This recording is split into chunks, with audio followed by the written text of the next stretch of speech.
पता है मुझे पॉप कल्चर के बारे में यही चीज़ बहुत ही पसंद है। जब आपको लगता है कि हाँ सब कुछ ही देख लिया, अब यही कर सकते हैं, यही सभी आने वाला है, तभी उन सब के बीच में एक ऐसी फिल्म आती है जो कि करंट के सारे रूल्स एंड नॉर्म्स को बदल के रख देती है। एंड देन फिर पूरी दुनिया उसकी सक्सेस को देखते हुए उसे रेप्लिकेट करने की कोशिश करती है। एंड यही वो स्पेशल फीलिंग मुझे एक ऐसे ट्रेलर को देख कर आई जो कि currently breaking all the current rules, and वो इतनी स्पेशल देखने में लग रही है कि it might get success and it might work. जहां इस फिल्म की वो स्पेशलनेस भी इंडियन सिनेमा के एक फॉर्मूले को फॉलो करते हुए ही आ रही है, but this time they are using religion so brilliantly, so beautifully कि देख के लग रहा है कि अगर सब सही रहा तो ये काफी अच्छी चल जाएगी। जहां पे मैं बात कर रहा हूं कृष्ण वतरम पार्ट 1 दी हर्ट यानी हृदयम की। जहां पे अगर मेरी प्रोनाउंसिएशन ऊपर नीचे हो गई हो तो आई एम सॉरी, मुझे करेक्ट कर देना कमेंट्स में। पर जिसमें अब ये मूवी को देखने के बाद ये बात तो पूरी तरीके से क्लियर है कि ये इसे एक फ्रेंचाइज में बदलने की कोशिश कर रहे हैं। एंड अब पता है इसकी सबसे स्पेशल बात क्या है कि आज के इतने लाउड एग्जैजरेटिंग हाइपर एक्शन वाले स्पेस में जहां पे कोई भी रिलीजियस मूवी को बनाने के लिए अपना मेन थीम रोमांस पहले कॉन्फिडेंस से चूज करके नहीं चलता, जहां पे वो अपने आप में ही एक डेयरिंग मूव बन जाता है, क्योंकि वहां you have to rely on writing. इतना बड़ा सेट, पैसा, स्केल लगाने के बाद आप ड्रामा पे डिपेंडेंट हो अपनी मूवी के सक्सेस के लिए, अपनी मूवी के मेन सेलिंग पॉइंट के लिए। एंड वो बहुत ही बड़ी डेयरिंग चॉइस है, स्पेशली इस तरीके की स्केल की मूवीज में, जहां अब ये नहीं है कि लोग देखना नहीं चाहते या लोगों को देखना नहीं पसंद है या फिर लोग एक्सपीरियंस नहीं कर चुके हैं। बट इंडियन प्रोड्यूसर्स का माइंडसेट ये है कि अगर मैं इस स्केल की मूवी बना रहा हूं तो भले ही रिलीजन के ऊपर ही क्यों ना हो, मुझे तो पहले एक बहुत ही बड़ा हीरो चाहिए, एक्टर नहीं हीरो चाहिए जिसका नोन फेस हो। फिर मुझे एक बहुत ही बड़ा एक्शन सीक्वेंसेस चाहिए एंड देन उसके बीच में हम ड्रामा एंड रोमांस को डाल देंगे, क्योंकि इस स्केल की मूवी वो भी बिना किसी एक्शन एंड वायलेंस के ऊपर मैं बेचूं आज के टाइम में इम्पॉसिबल ही लगता है। जहां पे अपने फिल्म की कास्ट के बारे में थोड़ा सा बात कर ले तो दे प्रैक्टिकली टेक्निकली न्यू कमर्स ही। आई मीन की फिल्म के अपने मेन हीरो यानी कि सिद्धार्थ गुप्ता अपने श्री कृष्ण के रोल को प्ले कर रहे हैं, जो कि लास्ट टाइम हमें कैसे बोलूं रागनी एमएमएस में देखने को मिले थे। बाकी अब फिल्म में इसके अलावा जो अपनी राधा बनी है वो है सुष्मिता भट्ट, जो कि एक बहुत ही बड़ी सदर्न एक्ट्रेस है। जहां पे अब जब मैंने कृष्ण वतरम का ट्रेलर देखा तो इसकी ब्यूटी में ऑनेस्टी दिखने के साथ साथ मेरे मन में एक नॉस्टैल्जिया भी किक इन हुआ, जब मैं बचपन में ग्रीन गोल्ड का कृष्णा शो देखता रहता था।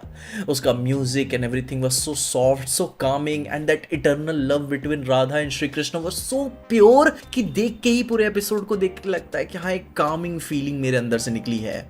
एंड जहां आज के टाइम में हम रिलीजियस मूवीज में इतने बड़े बॉन्कर्स एक्शन को पहली प्रायोरिटी देते हैं, उसे सेलिब्रेट भी करते हैं, तो उनके बीच में हम ये बात भूल ही जाते हैं कि एक जो धर्म की सुंदर सुशील शांति है वो भी दिखाई जा सकती है एंड लोग एक्सपीरियंस कर चुके हैं।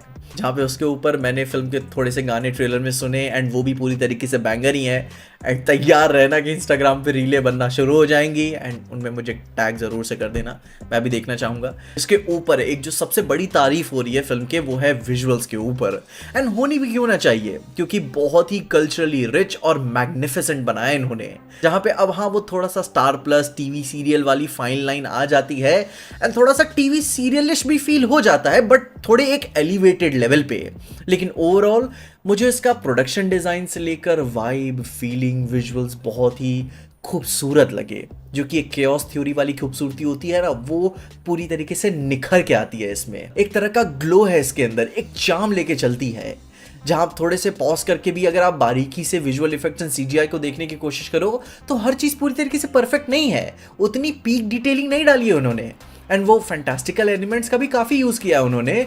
तो अगर आपको लगे कि उस टाइम पे ऐसे स्किन कैसी थी, ऐसे कपड़े कैसे थे, तो इसका विजुअलाइजेशन हमारे आइडियलाइजेशन, हमारे भक्तों की आइडियलाइजेशन को ज़्यादा रिफ्लेक्ट करता है कि हम अपने हृदय में इसे कैसे इमेजिन करते हैं, राधा कृष्ण और उनकी नगरी को कैसे इमेजिन करते हैं। एंड इसीलिए इतना ब्यूटीफुल लगता है, लैंडस्केप इतने रिच लगते हैं कि ये 100% नमित मल्होत्रा के फर्स्ट लुक को मॉक कर देते हैं, क्योंकि this films by the look of it genuinely celebrates the idealised Indian femininity, the idealised Indian religion and culture, वो कॉस्ट्यूम डिजाइन्स, वो कपड़े, वो साड़ियाँ, वो आभूषण, वो कृष्ण के प्रेम में मोहित हो जाने वाली वो सारी फीलिंग इतने प्यारे तरीके से कैप्चर की गई है कि ये मूवी वह मूवी बन जाती है जो आपको किसी को दिखा कर बता सकते हो कि अगर एक idealised Indian culture and identity की खूबसूरती को दिखाना है कि वो कितना रिच हुआ करता था, कैसे हम इमेजिन करते हैं उनके कपड़ों को कॉस्ट्यूम से परे दिखाते हुए भी,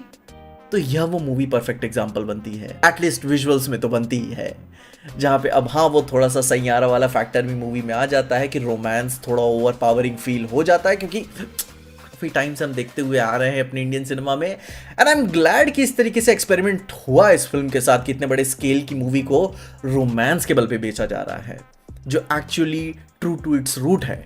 पर मैं इसके मेकर्स की भी गलती नहीं दूंगा, क्योंकि अगर सैयारा वाला फैक्टर ओवर पावरिंग बन जाता है तो हमारी पब्लिक इस तरीके की है कि फिर जब हम उसके रिपरकशंस देखते हैं थिएटर्स में एंड किस तरीके से लोग सेलिब्रेट करते हैं तो हमारा मूड खराब हो जाता है।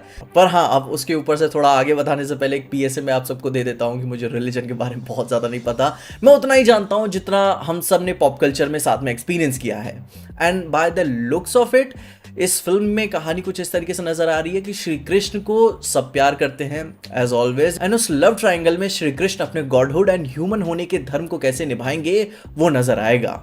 क्योंकि ट्रेलर के शुरू में ही कह दिया गया है कि सब कर्म के अधीन है, चाहे वो मनुष्य हो या फिर मनुष्य के रूप में स्वयं अवतार। जहां ट्रेलर की एक लाइन बहुत ही बड़ी बैंगर थी एंड श्री कृष्ण से जब पूछा जाता है कि वो आपसे प्रेम करती है तो श्री कृष्ण कहते हैं कि कौन नहीं करता। At that moment I was like, oh my God, the God himself। जहाँ पे अब जाने अनजाने में ही सही, पर इस फिल्म के ट्रेलर ने मुझे बहुत ही सरप्राइज किया। मैं एक्सपेक्ट नहीं कर रहा था कि ये इतना प्यारा नजर आएगा।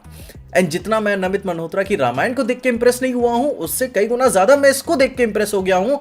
एंड 100% वो तो इसकी फ्रैक्शन ऑफ अ बजट में बनी होगी। एंड आई नो दोनों मूवीज का स्केल एंड कॉन्सेप्ट अलग अलग है, पर स्टिल यार, एक जो आइडियलाइज ब्यूटी होती है सनातन धर्म की, वो ज्यादा खूबसूरती से इस फिल्म में नजर आ रही है। एंड आई होप कि उम्मीदों पे खरी उतरे। क्यों ना हमें एक अच्छी फिल्म मिले, हम सब डिजर्व करते हैं। क्योंकि मेरे अंदर इस फिल्म के ट्रेलर को देखने के बाद काफ़ी गुड फीलिंग आ रही है।